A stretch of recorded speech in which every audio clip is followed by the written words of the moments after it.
someone that I've known for years and someone that Felixstowe News has followed for years. She used to be on the original Felixstowe TV when it was a news station doing the news, believe it or not, and that's going back, I don't know, 10 or 12 years. The person I'm talking about, Ruth Dugdall. She is probably our best known Felixstowe-based author. And one thing that separates her from so many other writers is that she works so hard. She works all the time. She sees little enough of her family to be going on with because she's out working, talking to people, meeting people. Goodness knows what she's not doing. And she's always out there working, and we like her and we like to help promote it. So we thought that after the very successful book festival that happened in Felixstowe, we'd have a chat with Ruth. Ruth Dugdall, local author. Mm-hmm. But you're not really, are you? You're not a local author anymore. You're a bit of a worldwide author. Tell us a bit. Now, the last time I think I chatted with you for Felixstowe News is probably about 2 years ago. Was it? Wow. I think it must have been. Whoa.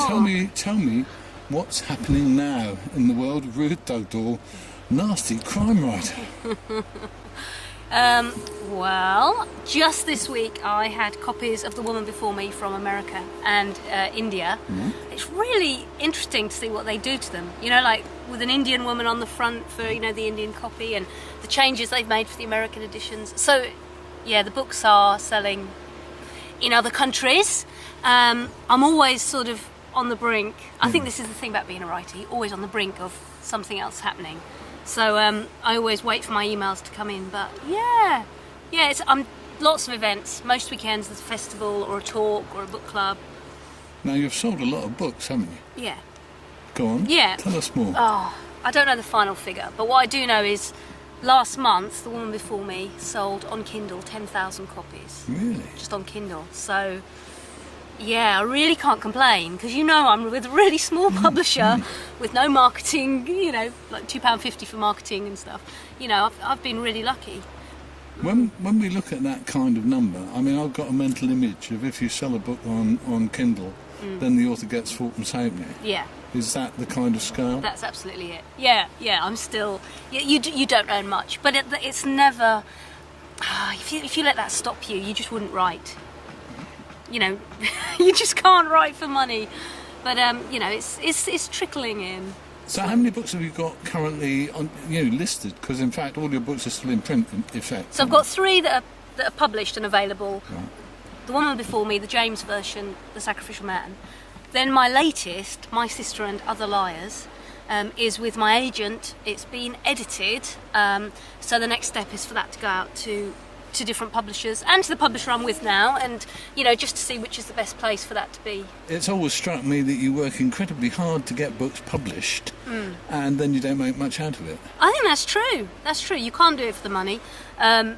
There's very few authors that make a living out of it. Most writers earn $5,000 a year. That's the sort of average figure. So most writers have another career, and I still do my social work.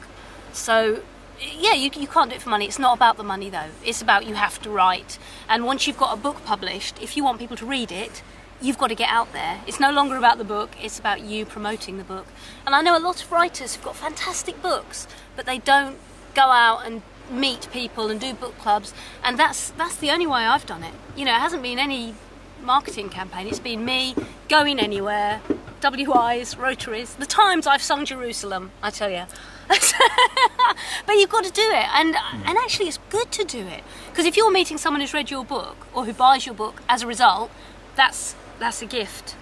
And I think that's the attitude you've got to have, a kind of work ethic. One of the things that you notice about this, of course, is that from the family point of view, you've got 2 lovely kids, a very nice husband, and in fact you're never at home on Saturdays because you're out working, aren't you, doing stuff? Yeah, weekends and evenings. But we're both hard workers, and my family are. I mean, my parents still own the hotel, and my dad's in his 70s, my mum's late 60s. I'm from a family of workhorses, and actually it wouldn't cross my mind to turn down an event because it clashed with a birthday. I did Felixstowe Book Festival, having just come out of hospital. The general anaesthetic was still wearing off. I was on morphine. It wouldn't cross my mind to not do it. You've got to have that work ethic to succeed in anything, but especially in anything creative, I think, because it's tough. The competition's really difficult, and I think a lot of authors don't give themselves that chance. You've got to push.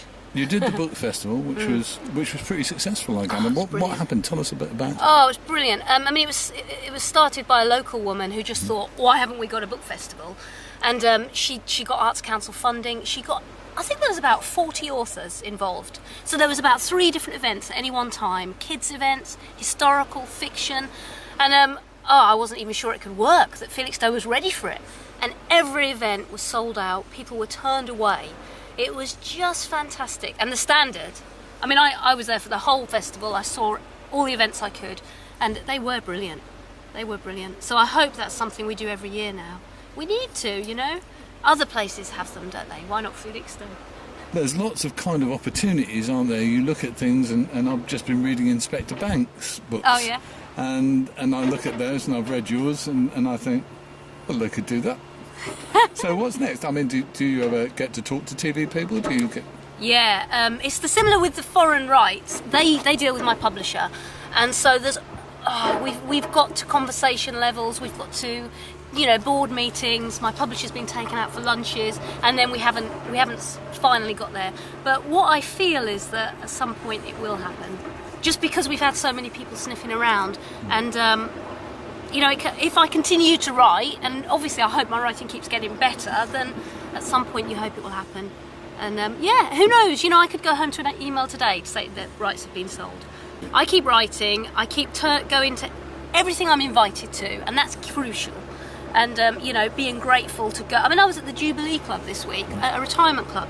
You know, you can make assumptions about retired people, that they're not going to be interested in crime, or they're not going to be edgy. And actually, they are so lively, and it was such a good meeting. And, you know, everything like that I say yes to. I see it as a privilege. And obviously, you keep writing, and you hope that the next book is the one that breaks you through in a big way. I mean, what would be wonderful would be sort of an award, or film rights or TV rights, something like that. You know, it's always kind of, you know, but I really can't complain about where I am.